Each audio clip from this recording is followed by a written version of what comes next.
earlier, like massive hits as well.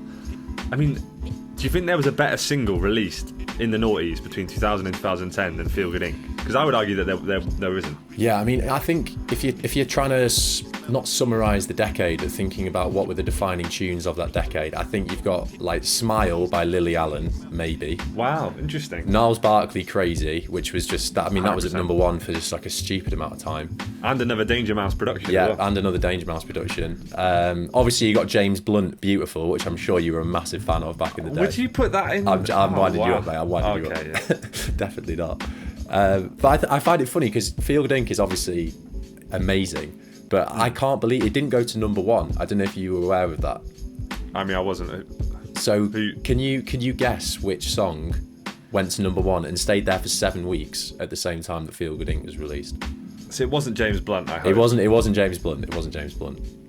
Can you just tell me, put me out my misery? I'm going to hate this. You're really going to hate this. Is This the Way to Amarillo by Tony Christie and Peter Kay? What? Yeah. Are you serious? I'm deadly serious. It was there for 7 weeks. 7 weeks at number one. Are you kidding me? How bad is that? What the fuck, man? I mean, you know, big up raising money for comic relief and whatnot, but oh my days. Really, really bad. God, I just want to move. Yeah, we should probably just stop the podcast there, to be honest. But yeah.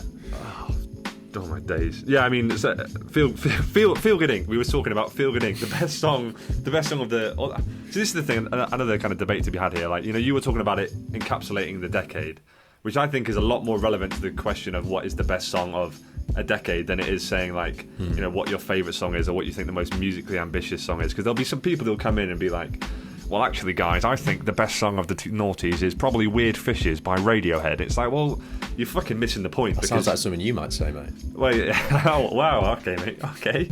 You're going to go defend comic relief again? Is that what it's all about?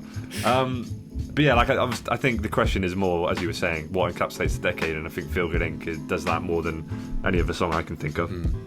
I think one thing that I feel about that song is there's a few moments on Demon Days where Damon tries to use kind of acoustic bridges or little interludes from within tracks.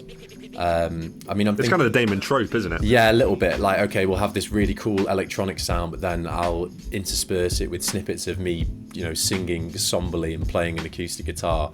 And sometimes, you know, it feels a bit annoying. But then I think on Feel Good Inc., where, you know, I think the hook is like windmill, windmill, for the land, turn forever, hand in hand. I think that's one occasion where it just works perfectly with the lyrics and the message of the song.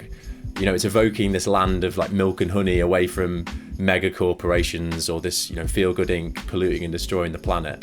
And I don't know about you, but musically, it reminds me quite a lot of the Beach Boys, not in terms of the similarity of the sound, but the fearlessness to kind of completely change the sound of a track numerous times within a 3-minute, 4-minute pop song. So I feel like Brian Wilson did that.